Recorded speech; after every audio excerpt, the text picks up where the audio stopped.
welcome back to Red Eyes Radio. My name is Henrik Palmgren. Thank you very much for tuning in. It's nice to be back now in 2009.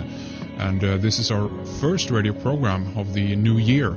And we have a whole lot of great stuff lined up for 2009 when it comes to radio, webcasts, website changes and improvements, and a lot of film ideas that we want to get started and get out there.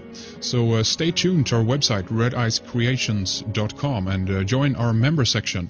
If you aren't a member already, that's the best way to get full access to all the audio and video content that we have available for you. All right, for this first program of the year, we have invited Sonia Barrett to the show. She is an author of a new book called The Holographic Canvas, The Fusing of Mind and Matter. And Sonia also does lectures, and she has her own radio program, and she covers a lot of different subjects. And today we're primarily going to talk about her new book, but I'm sure we'll get into some interesting highways and byways as well. The main website that you can check out is spiritinform.com. That's spiritinform.com for much more information about the book and articles and so forth. So with that, welcome to the program, Sonia. Thank you very much for coming on. Thank you so much for having me on. I am a big fan of your show. My sons they listen to listen to your show all the time, so they were actually sort of fascinated or excited to hear that I was going to do your show. So. Excellent. Thanks for mentioning that, and give my best to them then. It's great to hear people are tuning in and listening. So, you're a new voice, so to speak, for our listeners here. And why don't we begin? You could tell us a little bit about yourself and some of your background, and I guess primarily kind of how you got into some of these subjects that we're going to discuss here today. Well, let's see. My background. I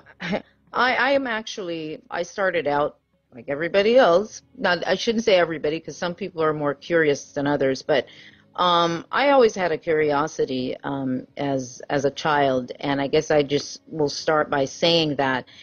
And that curiosity started out with my one question in growing up in church is, who was this God that we were talking about? That one question for me it led to this very moment that I'm sitting here talking. So many questions. Obviously, I went through my life, doing the normal thing, getting married, having children, all of those things. Even though in my teenage years, I started digging into I love sci-fi, but I started digging into things like the Bermuda Triangle, questions about of all of those things of that nature. And it kind of spooked myself a little bit because of, I guess, some of the things that was unraveling from my own self, realizing just how much I had access to information, not just the information that I would find in books, but that I, could actually do that, tap into that. So I sort of set that aside, and as I said, went ahead, did the normal thing, the marriage, the kids, all of that, and later on, after a divorce, that was actually the time when I started to really dig in. I had no idea what I was going to be digging into. Now, as far as my background, as far as a scientific background, I don't have a scientific background, meaning I don't have a degree in science. I've never taken physics in my life, so that's what became interesting, is the fact that I did not have that, but what I would come to understand in terms of, life, from a scientific aspect. And so, I studied voice. I was a voice major in college, and was always, fascinated and interested in music and the arts in general. So that's a basic background, so people can understand. So I didn't come from all of the heavy duty background that would seem like I probably had by some of the things that I ended up getting into. Right. So that's sort of what sets that stage right there. Interesting. And you mentioned science. I mean, was this something that kind of you had to read up on as you went along? Because I guess studying the nature or the origins of both, the human being, of course, but also the mystery of the universe, is something that kind of you have to dive into, I guess. Right. Well, what happened is, without going into a long story, what happened is just through my own quest, then through my own search and getting into meditation and meditation for me, I had no idea how to meditate. I didn't have any workshops or teachers or gurus or guides or anything of that nature. I just sort of set out to try to figure this thing out on my own. Yeah. And with that, I started to started to write a lot of information. And it just turns out that I was dealing with things like, color, light, sound, and in a way that I didn't understand. Later on, obviously, I would understand a lot more about it, but I was writing things that would have been considered scientific or more quantum physics based. Right. Didn't know the word quantum physics at all. Had no idea about that.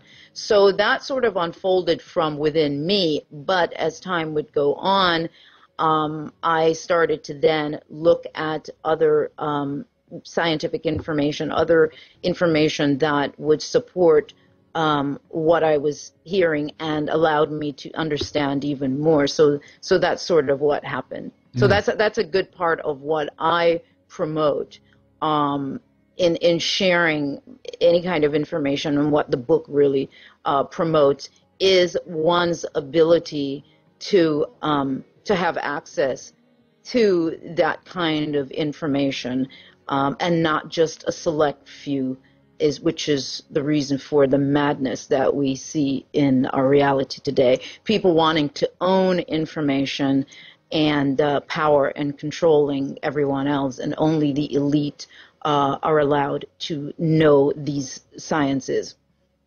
Excellent. And so you're opening up that. Would you say that it's scientific oriented, or is this more for, in layman's terms, so to speak, try to get these subjects into a easily, comprehensible subject?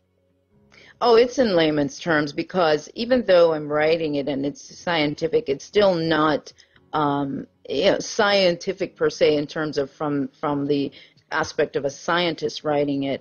But yes, it's been read by so many people who did not have any scientific background at all.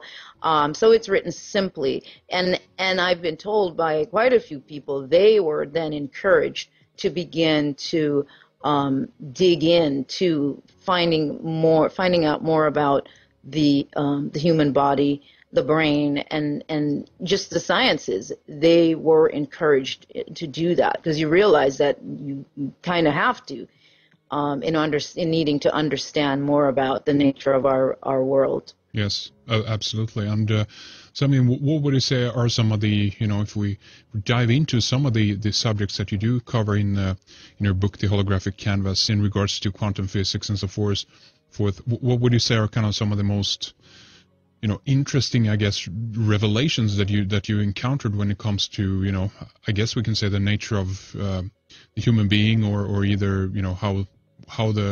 what the construct of the universe is?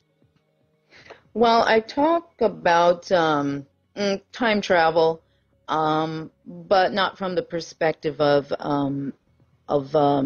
vehicles per se, physical vehicles, but from the perspective of us as human beings, moving about more from the level of pure consciousness, and the fact that we are time traveling all of the time.